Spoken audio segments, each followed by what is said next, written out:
지금 수능을 마친 고3 교실이 술렁이고 있습니다.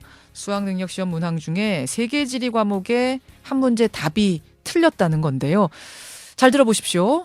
유럽연합 EU의 총 생산액은 북미 자유무역협정회원국, 즉 나프타의 총 생산액 규모보다 크다. 평가원 측이 밝힌 정답은 EU의 생산액이 더 크다였는데 실제로는 그렇지가 않다는 주장이 여기저기서 터져나오고 있습니다. 평가원은 이 문제가 논란이 되자 어제 이상 없다는 판정을 내놓은 상태인데요. 여전히 이상이 있다고 주장하는 분, 전 EBS 사회탐구 강사를 하셨던 지금은 학원 강사세요. 박대훈 선생님 전화로 연결을 해보죠. 박 선생님 안녕하십니까? 네, 안녕하세요. 저는 잘 이해가 안 가는 게 이게 무슨 문학 지문이어서 이런 해석 저런 해석 해석이 엇갈릴 여지가 있다거나 이러면 모르겠는데 이거는 두 지역의 생산액을 비교하는 거잖아요. 네네. 그럼 다시 말해서 정확한 수치가 있는 거 아닙니까? 네, 그러니까 팩트의 문제이기 때문에 예. 어떤 해석의 여지가 발생할 수는 없는 그런 문제라고 생각합니다. 그러면 지금 나프타와 EU 어디에 총 생산액이 더 많습니까?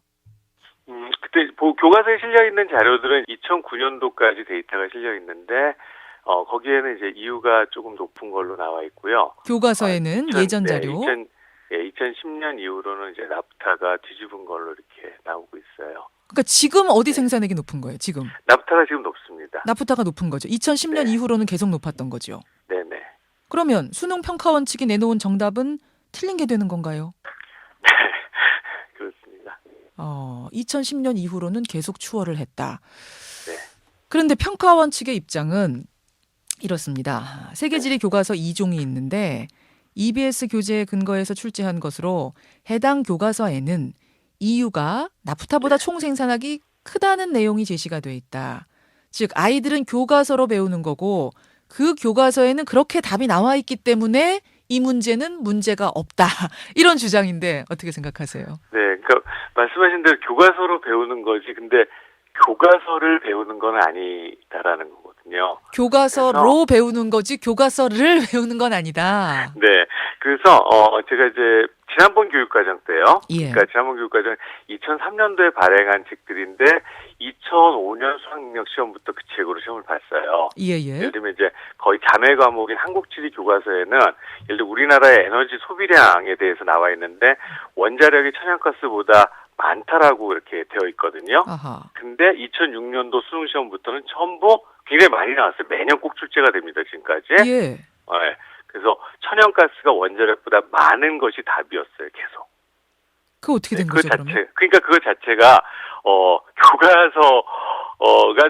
교과서 어떤 데이터가 예. 어떤 근거가 될 수 없다라는 어떤 일종의 평가원의 해명이 옹색하고 또 자기 모순에 해당되는 일종의 스스로 그 발목에 족쇄를 채운 그런 경우라고 생각이 듭니다. 전에도 유사한 경우가 있었는데 교과서에 실린 수치와 현실의 진짜 수치가 다른 경우가 있었는데 그때는 현실적인 수치를 답으로 택했다 이런 말씀이시군요. 네, 이 문제에 대해서 아쉬운 거는 사실은 저는 어떻게 평가원을 공격하고자 하는 그런 의도가 정말 없거든요. 예. 그러니까 이 문제를 제외한 나머지 11문제는 너무 잘 내신 문제들이에요. 근데 출제를 할 때 예. 잘못된 데이터든 어떤 데이터든 데이터가 제시가 되고요. 예. 그다음에 그 데이터를 통해서 또 파생적인 데이터를 추론하는 능력을 보통 출제를 해왔거든요. 예. 그러니까 데이터를 먼저 제시를 해주고 결과를 찾는 이런 문제였으면 문제가 없었겠네요. 네, 이번 문제 같은 경우도 그 지도 옆에 예. 그냥 차라리 A와 B, 그러니까 유럽연합하고 나프타의 어떤 기본 데이터, 예를 들면 뭐 인구라든가 면적이라든가 아니면 무역량 그리고 뭐 총생산액이 주어질 수도 있죠. 그렇게 되면 평균 생산액을 또 구해라 이런 형태의 선지가 가능하거든요. 그랬으면은 이런 문제가 없었을 텐데. 네, 그리고 실제로 그렇게 해왔어요 지금까지. 선생님 그렇게 되면요, 그러니까, 지금 네. 신문을 보고 최신 정보를 알았던 학생들은 오히려 불이익을 당하는 그런 상황이 되는 거네요. 어떤 한 학생의 그 호소가 이런 거였거든요. 자기는 정확한 데이터를 알고 있었다. 예. 근데 오히려 왜 그것이 득점에 오히려 도움이 되지 않고 피해를 끼치게 되느냐 이런 호소였거든요. 교과서에 적혀있는 2009년 데이터가 아니라 나는 그러니까 언론을 통해서 최신판 자료를 알고 있었다. 세계지리를 선택한 학생들이 대체로 그런 시사상식에 굉장히 관심이 많습니다. 그래서 범위가 좀 넓게 공부하는 그런 과목이다 보니까 그렇군요. 그래서 그거를 접하게 된 거예요. 그런 기사를. 그럼 이게 너무 우습게 되는 것이 교과서만 드립다 판 학생이 아니라 두루두루 언론 신문도 보고 뉴스도 듣고 이랬던 학생이 불리하게 되는 시험이 된 거예요. 네. 이건 참 누가 봐도 말이 안 되는 상황인 것 같은데 평가원 측은 어제 문제 없다, 오류 없다, 네. 그대로 진행하겠다 이렇게 밝혔단 말입니다. 네네. 이렇게 되면 이게 3점짜리 문제더라고요. 네. 수능에서 3점이면 지금 수능 만점이 400점인가요? 네네. 예, 그럼 3점이면 이게 어느 정도의 가치입니까? 이번 시험만 가지고 본다면은 전반적으로 이제 평이했던 사회탐구형이 평이했거든요. 그래서 3점이 등급이 바뀌게 되는 경우가 많습니다. 이 문제를 통해서 등급이 올라가거나 떨어지게 되는. 3점으로 등급도 바뀔 수 있습니까? 네네. 그래서 특히 학생들이 굉장히 민감하게 반응하는 것이 그 수시 모집에서 예. 대부분 학교들이 이제 최저 등급제를 시행하거든요. 그러니까 뭐 5등급은 최소한 받아야 지난번 수시 네. 합격한 게 유지된다 이런 거죠? 네네. 예. 정리를 제가 그냥 뭐 나름대로 한다면은 지나치게 이제 디테일한 차이를 테스트한 건데 제가 이제 일반인들이 알아듣기 좀 쉽게 표현한다면요. 예. 만약에 우리 연예인 송혜교 씨하고 김태희 씨의 키 차이를 물어본 거예요. 송혜교가 크냐 김태희가 크냐 그냥 네. 일반적으로 생각할 땐 비슷비슷해 보이는데 네, 근데 그마저도 이제 사실관계 오류가 발생을 한 거고요. 아하.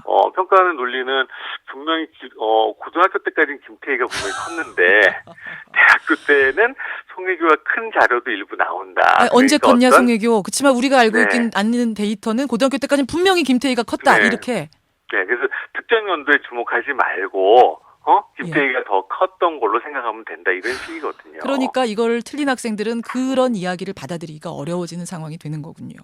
데이터를 직접적으로 물어봤다면은 당연히 사람이 최근 데이터를 당연한 이야기하게 돼 거죠. 있잖아요. 그렇죠. 예, 예. 네. 재산액 정도를 누군가의 재산액을 묻는데 A란 사람 재산이 얼마야 하는데 과거 얘기를 하면서 그땐 많았으니까 지금 그 재산이 맞아라고 얘기하는 사람은 아무도 없으니까요.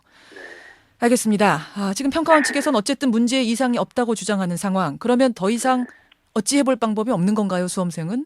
제가 알기로 한 15년 전쯤, 98년도로 기억하는데 필요적인 행정심판 전치주의는 제가 없어진 걸로 알고 있거든요. 그래서 아마 진행하게 되면 행정소송이 될 테고요. 그마저도 최소 몇 달이 걸린다고 하면은 학생들이 그러면은 이제 대학 입시 전형 기간이 다 끝나버리기 때문에 실질적으로 구제받을 수 있는 방법이 없거든요. 그렇군요. 그럼 이 지금으로서는 그러면 어떻게 다 맞게 해줘야 되는 건가요? 어떻게 하는 게 솔로몬의 지혜입니까? 정답이 없음이기 때문에 다 맞게 해줘야 되는데 만약에 채점이 다 끝나가는 그런 상황이라면 2008학년도에 선례가 하나 있는데요. 예.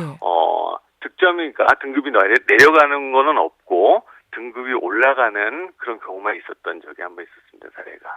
그럼 이렇게 해도 저렇게 해도 하여튼 피해자는 나오게 되는 상황. 그 경우에도 또 문제가 발생하는 거는 다른 과목을 선택하는 학생들과의 형평성 문제가 또 발생을 그렇게 하죠. 되겠네요. 참 상황이 꼬였습니다.